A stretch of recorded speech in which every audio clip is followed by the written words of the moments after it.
Salah satu pejuang terbaik dalam sejarah Islam adalah Hazrat Khalid bin Walid radhiyallahu ta'ala anhu, yang pedangnya yang terhunus memaksa kekaisaran-kekaisaran super dunia pada masanya, Persia dan Romawi, untuk bertekuk lutut. Kehadiran Khalid di medan perang bisa mengubah situasi dan hasil perang kapan saja. Kecerdasan militer, taktik, kekuatan, keberanian, kecepatan dan kelincahan, semuanya menjadikannya pejuang yang tak terkalahkan. Rasulullah Shallallahu Alaihi Wasallam sendiri memberinya gelar Saifullah, yang berarti pedang Allah. Berdasarkan buku Sword of Allah yang ditulis oleh peneliti militer terkemuka Pakistan, A.I. Akram, kami menyajikan kisah hidup pahlawan hebat Khalid secara berurutan. Untuk melihat kisah lengkap Khalid bin Walid yang disiarkan dalam 30 bagian selama bulan Ramadan, kunjungi halaman Facebook dan saluran YouTube Sejarah yang Hebat. Jika Anda belum menonton video-video sebelumnya dari serial ini tentang Khalid bin Walid, Anda dapat menemukan tautannya di deskripsi postingan ini. Mohon untuk menonton video-video sebelumnya sebelum menonton video ini. Kecenderungan untuk murtad telah menyebar begitu luas, sehingga selain penduduk Mekah, Madinah dan suku Sakif dari Taif, semua suku Arab lainnya terpengaruh olehnya. Dalam beberapa kasus, seluruh suku murtad, dan dalam kasus lain, hanya sebagian. Dalam situasi ini, banyak Muslim yang memberikan nyawa mereka untuk menjaga iman mereka kepada Islam tetap utuh. Dua nabi palsu bernama Tulaihah bin Khuwailid dan Musailamah bin Habib, serta seorang nabi wanita palsu bernama Sajah bintul Harith, menyulut api kemurtadan ini ke segala arah. Bahkan saat Rasulullah Shallallahu Alaihi Wasallam sakit, Tulaihah sudah mengklaim dirinya sebagai nabi. Ancaman pertama datang dari Tulaihah terhadap ibu kota negara yang baru dibentuk, Madinah, dan suku-suku di Arab Barat, Tengah dan Utara Tengah mulai mengikutinya. Suku-suku tersebut adalah Ghatafan, Toi, Hawazin, Bani Azad, dan Bani Sulaim. Di dua tempat bernama Abrak, 70 mil di timur laut Madinah, dan Jukisah, 24 mil di timur, para murtadin mulai berkumpul. Kelompok yang berkumpul ini terdiri dari orang-orang dari suku Ghatafan, Hawazin, dan Toi. 1 atau 2 minggu setelah pasukan Usamah meninggalkan Madinah, para murtadin di Jukisa mengirim delegasi kepada Khalifah Abu Bakar radhiyallahu ta'ala anhu dengan usulan, kami akan sholat tetapi kami tidak akan membayar pajak. Abu Bakar radhiyallahu ta'ala anhu menjawab dengan tegas, demi Allah, jika ada 1 on saja barang yang menjadi hak pajak kalian dan kalian tidak memberikannya, maka aku akan mengumumkan jihad melawan kalian. Aku beri kalian waktu 1 hari untuk menjawab. Melihat tekad dan keyakinan khalifah yang baru, delegasi itu terkejut dan melarikan diri dari Madinah sebelum tenggat waktu yang diberikan untuk menjawab habis. Pelarian mereka berarti penolakan terhadap tuntutan khalifah. Setelah mereka melarikan diri, Khalifah Abu Bakar radhiyallahu ta'ala anhu mengirim utusan kepada setiap suku murtad untuk menyeru mereka agar tetap patuh kepada Islam dan terus membayar semua jenis pajak. Para perwakilan suku murtad dari Jukisa telah memperhatikan ketidakhadiran pejuang Muslim di Madinah sebelum mereka pergi. Sekembalinya mereka ke Jukisa, mereka memberitahu anggota suku mereka tentang percakapan mereka dengan Khalifah dan juga menjelaskan situasi genting di Madinah. Sementara itu, Tulaihah yang berada di Samira mengirim pasukan di bawah komandan yang cerdas dan terampil, saudaranya Hibal, untuk memperkuat para murtadin di Jukisa. Mendengar rincian dari delegasi, para murtadin menjadi gelisah untuk melancarkan serangan besar-besaran ke Madinah yang tidak terlindungi. Mereka memindahkan pasukan mereka dari Jukisa ke Juhusa. Menggunakan Juhusa sebagai area berkumpul, sebuah pasukan pendahulu mendirikan kemah lebih dekat ke Madinah sebagai persiapan untuk serangan. Waktunya adalah Minggu ketiga Juli 632 Masehi. Khalifah Abu Bakar radhiyallahu ta'ala anhu menerima berita rahasia dan mengambil langkah-langkah untuk melindungi Madinah. Meskipun pasukan Muslim utama berada di luar Madinah di bawah pimpinan Usamah, pertahanan Madinah tidak selemah yang musuh kira. beberapa pejuang dari suku Rasulullah Shallallahu Alaihi Wasallam, Bani Hashim, berada di Madinah untuk berduka atas wafatnya. Dengan bantuan mereka, Khalifah Abu Bakar radhiyallahu taala anhu membentuk sebuah pasukan. Keyakinan Abu Bakar radhiyallahu taala anhu sangat kuat. Selain itu, kehadiran para pejuang berani seperti Ali, Zubair bin Awam dan Tolhah bin Ubaidillah semakin memperkuat keyakinannya. Dia menugaskan masing-masing dari mereka untuk memimpin sepertiga dari pasukan yang baru dibentuk. 3 hari berlalu tanpa insiden karena para murtadin tidak dapat menentukan bagaimana cara menyerang. Atas perintah Abu Bakar radhiyallahu taala anhu, pasukan muslim bergerak cepat keluar Madinah dan menyerang kemah pasukan pendahulu musuh secara mendadak, memaksa mereka mundur. Para murtadin menarik diri kembali ke Juhusa. Ketika berita keberhasilan pasukan muslim ini sampai kepada Khalifah, dia meminta mereka untuk tetap di sana dan menunggu perintah berikutnya. Keesokan harinya, Khalifah Abu Bakar meninggalkan Madinah dengan kafilah unta pengangkut yang besar. Karena unta perang telah dibawa pergi bersama pasukan Usamah, Khalifah terpaksa memulai perjalanan perangnya dengan unta pengangkut. Ketika kafilah unta Khalifah mencapai kemah musuh yang ditinggalkan, pasukan muslim menunggangi unta-unta tersebut dan bergerak menuju area berkumpul musuh. Di Juhusa, pasukan musuh yang dipimpin oleh saudara Tulaihah, Hibal, sedang menunggu pasukan muslim. Hibal menunjukkan kecerdasan militernya di sini. Dia memasang jebakan dengan meletakkan pasukan di balik bukit curam di samping perisai, sedikit di depan area kumpulnya, di jalur pasukan muslim. Pasukan muslim yang menunggangi unta pengangkut dan tidak mengetahui posisi musuh, melewati perisai.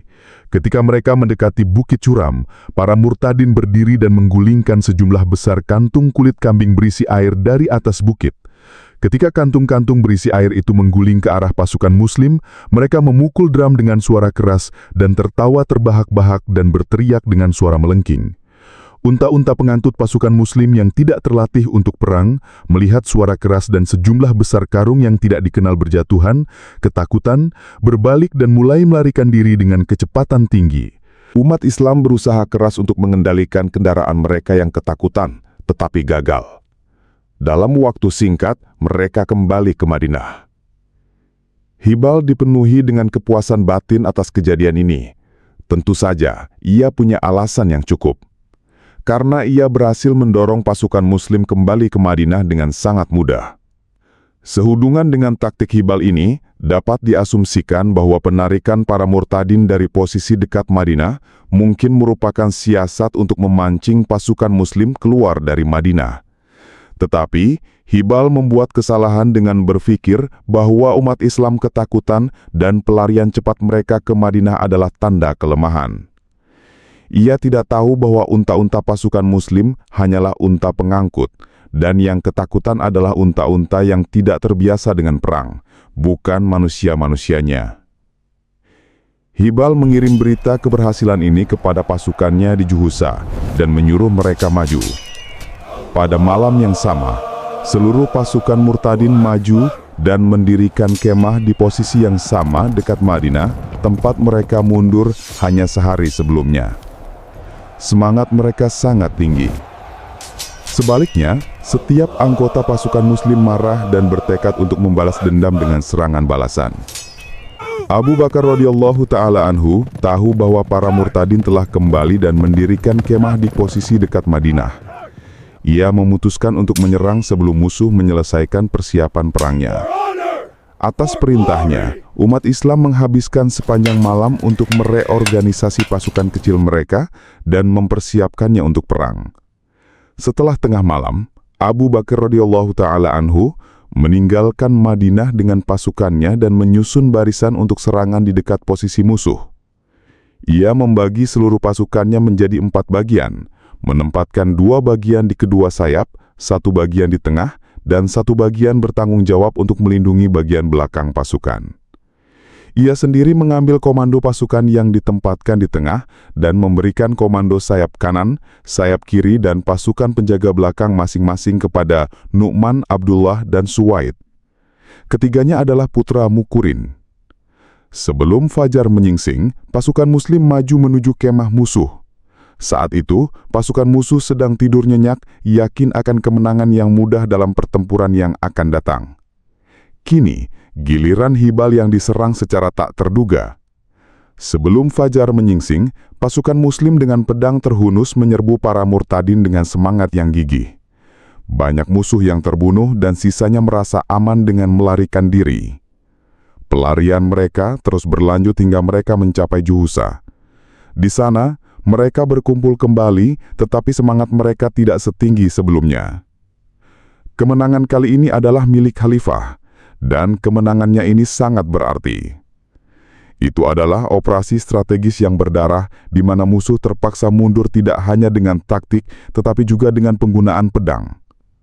Khalifah telah merencanakan untuk mengatasi kelemahan pasukannya yang kekurangan personel dengan menyerang musuh secara tiba-tiba dan mengejutkan mereka. Dan ia berhasil dalam rencana ini.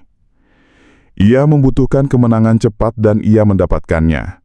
Sebagai hal yang menarik, perlu disebutkan bahwa ini adalah contoh pertama serangan malam hari dalam sejarah Muslim. Tentu saja, serangan ini harus menunggu hingga Perang Dunia Kedua untuk menjadi lazim. Setelah kemenangan kali ini, Abu Bakar radhiyallahu ta'ala anhu berpikir bahwa tidak tepat untuk memberi waktu kepada musuh. Ia harus mengejar mereka lagi sebelum mereka pulih dari guncangan serangan mendadak, kebingungan, dan kekacauan. Begitu matahari terbit, ia mulai bergerak menuju Juhusa. Setibanya di Juhusa, Khalifah menyusun pasukannya seperti malam sebelumnya dan menyerang musuh. Para murtadin mencoba melawan pasukan Muslim, tetapi semangat mereka sangat lemah, sehingga dalam beberapa saat mereka meninggalkan medan perang dan melarikan diri ke Abrak. Di sana, beberapa orang dari suku Ghatafan, Hawazin, dan Tai juga berkumpul. Setelah merebut Juhusa, Abu Bakar radhiyallahu ta'ala anhu mengirim sebuah pasukan kecil di bawah pimpinan Tolhah bin Ubaidillah untuk mengejar musuh yang melarikan diri. Tolhah radhiyallahu ta'ala anhu maju sedikit dan berhasil membunuh beberapa musuh yang tersesat. Khalifah merebut Juhusa pada tanggal 30 Juli 632 Masehi atau 1 atau 2 hari sebelum atau sesudahnya. Abu Bakar radhiyallahu ta'ala anhu kembali ke Madinah meninggalkan satu detasemen di Juhusa di bawah pimpinan Nu'man bin Muqarrin. Ketika Usamah radhiyallahu ta'ala anhu kembali ke Madinah dengan pasukannya pada tanggal 2 Agustus, tidak ada lagi masalah dengan keamanan ibu kota Islam. Ini adalah situasi di Madinah. Sementara itu, ketika Usamah radhiyallahu ta'ala anhu mencapai Tabuk dengan pasukannya, hampir setiap suku di sana melawannya dengan sengit. Tetapi Usamah dengan semangat dan kelincahan masa mudanya, mampu mengalahkan semua rintangan. Ia melakukan operasi militer besar-besaran di bagian utara Arab dan mencapai Daumatul Jandal, tempat Khalid radhiyallahu ta'ala anhu telah menangkap Ukaidir 2 tahun sebelumnya. Dalam kampanye, Usamah terus maju, membunuh semua yang melawannya. Akibat kampanye Usamah, beberapa suku kembali menyatakan kesetiaan mereka ke Madinah dan kembali memeluk Islam. Tetapi, kuda tetap memberontak. Akibatnya, beberapa waktu kemudian Amr ibnul As harus melakukan operasi militer lagi. Sementara itu, Usamah melakukan kampanye di Mu'tah melawan suku Kalb dan suku Kristen Ghassan untuk membalas kematian ayahnya. Tentu saja, tidak ada pertempuran besar yang terjadi di sana. Ia kembali ke Madinah dengan sejumlah besar tawaran dan kekayaan. Sebagian dari kekayaan itu dikumpulkan sebagai pajak dan sisanya ditinggalkan oleh musuh. Khalifah radhiyallahu ta'ala anhu menyambut hangat pasukan Usamah bersama dengan umat Islam di Madinah. Pasukan ini telah berada di luar Madinah selama 40 hari dan kepulangannya membawa kembali kedamaian dan keamanan. Mendengar kekalahan para murtadin di Juhusa, orang-orang dari beberapa suku murtad lainnya juga menjadi sangat musuhi umat Islam. Mereka mulai membunuh anggota Muslim dari suku mereka sendiri dengan brutal. Bahkan, beberapa orang dibakar hidup-hidup dan dilempar dari puncak gunung yang tinggi. Abu Bakar radhiyallahu ta'ala anhu mendengar berita ini dengan kemarahan yang mendalam dan bersumpah untuk melancarkan kampanye militer kepada setiap suku murtad dan memusnahkan setiap orang yang membunuh Muslim. Situasi sekarang menguntungkan umat Islam. Meskipun kemenangan Kelaifan baru-baru ini tidak menentukan, kemenangannya itu sangat membantu meningkatkan semangat umat Islam. Beberapa suku di sekitar Madinah menyesal dan kembali memeluk Islam, serta terus membayar pajak. Pasukan Usama kembali dengan banyak tawanan dan juga kekayaan yang melimpah. Akibatnya, kas Madinah kembali penuh dan Khalifah memperoleh kemampuan finansial untuk melakukan kampanye militer skala penuh melawan musuh-musuh Islam. Namun ia memutuskan untuk tidak terburu-buru dan memberikan istirahat yang cukup kepada pasukan Usama serta mempersenjatai mereka untuk perang sebelum melakukan kampanye skala penuh. Ia memerintahkan Usama untuk beristirahat bersama pasukannya dan juga mengawasi keamanan ibu kota. Pasukan yang dibentuk Khalifah secara terburu-buru, secara bertahap dipersenjatai dan mencapai bentuk yang lengkap. Dengan pasukan Usama sedang beristirahat, Khalifah memutuskan untuk melakukan kampanye militer melawan para murtadin yang berkumpul di Abrak dengan pasukan baru ini. Ketika Abu Bakar radhiyallahu ta'ala anhu mengumumkan keputusannya untuk memimpin sendiri pasukan muslim dalam kampanye Abrak, orang-orang yang berpengalaman mencoba menghentikannya dengan berkata, "Wahai perwakilan Rasulullah, semoga rahmat Allah menyertai Anda. Tidak baik bagi Anda untuk memimpin pasukan muslim dalam kampanye Abrak dan membahayakan diri Anda sendiri. Jika Allah melarang Anda mati syahid di medan perang, semuanya akan menjadi kacau. Kelangsungan hidup Anda adalah alasan ketakutan bagi orang-orang kafir. Sebaliknya, tunjuklah komandan lain. Jika ia mati syahid, Anda dapat menunjuk yang lain lagi." Abu Bakar radhiyallahu ta'ala anhu akan segera membebankan tugas berat pada para pejuang muslim. Ia akan meminta mereka untuk melakukan serangan mematikan yang belum pernah mereka lakukan sebelumnya. Dan sebagai hasilnya, mereka akan menghadapi bahaya yang dapat membuat mereka ketakutan. Tidak ada cara yang lebih baik baginya untuk membawa pasukan muslim ke dalam peran yang diinginkannya, selain mengambil risiko memimpin sendiri.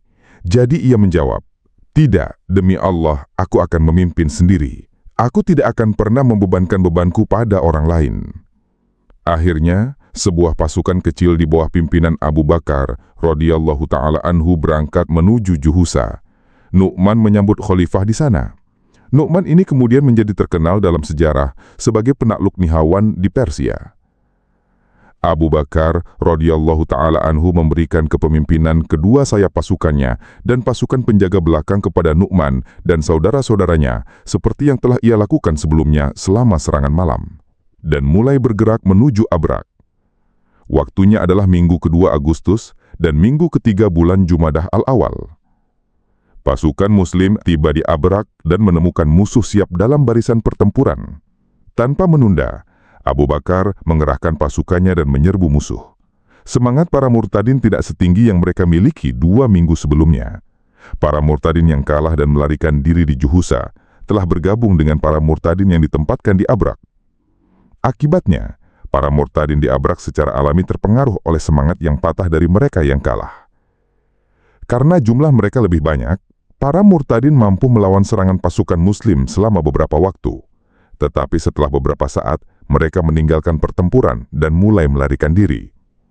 Abu Bakar radhiyallahu ta'ala anhu meraih kemenangan lagi. Para murtadin yang melarikan diri dari Abrak dan suku-suku di daerah sekitarnya pergi ke Buzakah. Pemimpin para murtadin, Tulaiha, juga tiba di sana dari Samira. Tentu saja, beberapa suku di daerah ini telah menyerah kepada sebuah detasemen yang dikirim oleh Khalifah. Khalifah telah mengirim detasemen ini setelah kemenangan Abrak untuk menaklukkan daerah sekitarnya. Beberapa suku menyesal dan terus membayar pajak. Sehari setelah kemenangan pertempuran, Khalifah kembali ke Madinah dari Abrak. Sekembalinya ke Madinah, ia menghabiskan beberapa hari untuk urusan negara. Kemudian ia mulai bergerak menuju Juhusa dengan pasukan Usama. Pasukan ini tentu saja tidak lagi dikenal sebagai pasukan Usama, karena Usama telah memenuhi tugasnya dan masa komandonya telah berakhir. Pasukan ini sekarang dikenal sebagai pasukan Islam di bawah pimpinan Khalifah. Setibanya di Juhusa, Abu Bakar radhiyallahu ta'ala anhu membagi pasukan Islam menjadi beberapa korps untuk menghadapi musuh yang menduduki berbagai wilayah Arak. Faktanya, umat Islam hanya menduduki wilayah kecil. Ini adalah pertama kalinya pasukan Muslim dibagi menjadi beberapa korps dengan komandan independen dan misi independen berdasarkan arahan strategis khalifah. Melalui ini, para komandan Muslim memasuki sebuah kerajaan besar praktik taktik perang, di mana mereka mengejutkan seluruh dunia dengan keahlian mereka.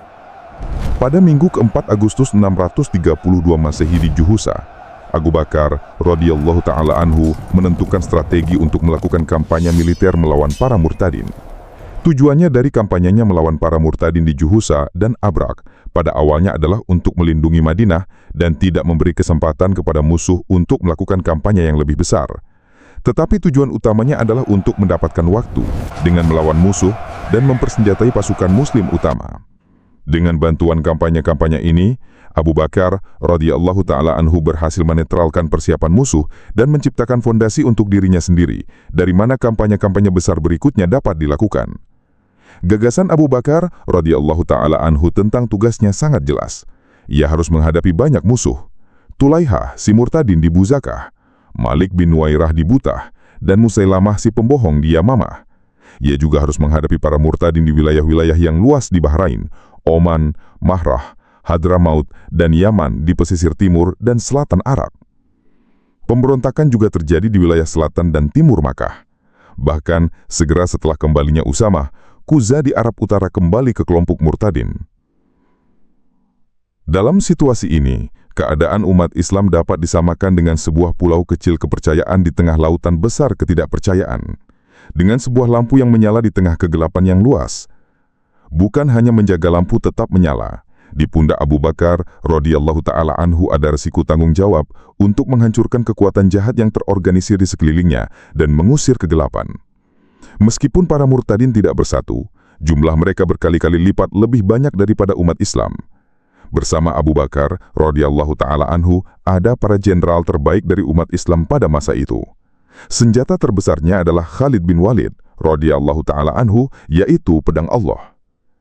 Abu Bakar mempertimbangkan semua situasi dan menentukan taktik perangnya dan membagi pasukan Muslim menjadi beberapa korps. Khalid diangkat sebagai komandan korps yang paling terkuat. Tanggung jawab korps ini adalah untuk menyerang dan menghancurkan benteng-benteng musuh yang paling kuat. Tanggung jawab korps lainnya adalah untuk menyerang dan menghukum suku-suku yang relatif lebih lemah setelah rintangan utama musuh dihancurkan. Dua korps disimpan sebagai cadangan untuk membantu Khalid atau orang lain yang membutuhkan. Menurut rencana, Khalid akan melakukan operasi militer pertama. Ia bertanggung jawab untuk menyerang dan menghancurkan benteng-benteng musuh yang paling kuat satu persatu. Berdasarkan keberhasilannya, korps-korps lainnya akan melakukan operasi militer. Rencana Abu Bakar radhiyallahu ta'ala anhu adalah untuk membersihkan Arab Barat Tengah dari musuh terlebih dahulu, kemudian Malik bin Nuwairah, dan terakhir menghancurkan musuh utama, Musailamah si pembohong. Dengan cara ini, Abu Bakar radhiyallahu ta'ala anhu memastikan penggunaan kekuatan secara terpadu dengan menghadapi kelompok-kelompok musuh yang berbeda secara independen dan bertahap. Dan ia merencanakan untuk menyerang musuh-musuh dari yang dekat ke yang jauh secara bertahap. Khalifah telah membentuk 11 korps di bawah komandan independen. Ia memberikan bendera kepada setiap korps. Tenaga kerja yang siap untuk perang dibagi menjadi korps-korps. Beberapa korps diberi misi untuk melakukan operasi militer secara mendesak, dan beberapa korps diberi misi di mana keputusan untuk melakukan operasi berikutnya dibuat kemudian. Para komandan diperintahkan untuk mengumpulkan pejuang pemberani dari jalan dan maju menuju target. Para komandan dari 11 korps adalah Khalid bin Walid, Ikrimah bin Abu Jahal, Amr ibnul As, Syura'il bin Hasanah, Khalid bin Sa'id, Turaifah bin Hajiz, Al-A'la ibnul Hadrami, Hudaifah bin Mikhsan, Arfaja bin Harsamah, Muhajir bin Abu Umayyah, dan Suwaid bin Muqorin. Segera setelah pembentukan korps dan pembagian tugas selesai, Khalifah memulai perjalanannya. Beberapa saat kemudian, Ikrimah dan Amr ibnul As juga memulai perjalanan mereka. Khalifah menyuruh korps-korps lainnya untuk memulai perjalanan mereka beberapa minggu, bahkan beberapa bulan kemudian. Berdasarkan kemajuan operasi Khalid, Khalifah melepaskan korps-korps lainnya satu persatu. Sebelum melakukan kampanye militer melawan berbagai suku murtad dari Juhusa, Khalifah mengirim utusan kepada mereka, menyeru mereka untuk kembali ke jalan kedamaian Islam. Para utusan menyampaikan pesan dari Khalifah kepada suku-suku pemberontak. Barang siapa yang kembali ke pangkuan Islam akan diampuni dan dibiarkan hidup damai. Dan barang siapa yang melawan pasukan Muslim akan dibasmi melalui perang dan wanita serta anak-anak mereka akan dijadikan budak. Sebelum menyerang sebuah suku, pasukan Muslim akan menyeru mereka untuk sholat melalui adzan. Jika sebuah suku menanggapi adzan, itu dianggap bahwa mereka telah mengakui kesetiaan mereka kepada Islam. Setelah adzan, tanyakan kepada mereka, apakah mereka siap untuk memberikan kesetiaan penuh kepada Islam, termasuk membayar pajak. Jika mereka setuju, jangan serang mereka. Mereka yang mengakui kesetiaan tidak akan dianiaya. Mereka yang tidak menanggapi adzan dan tidak berjanji setia setelah adzan akan dihukum dengan api dan pedang. Para murtadin yang telah membunuh Muslim juga akan dibunuh, dan mereka yang telah membakar Muslim sampai mati juga akan dibakar hidup-hidup.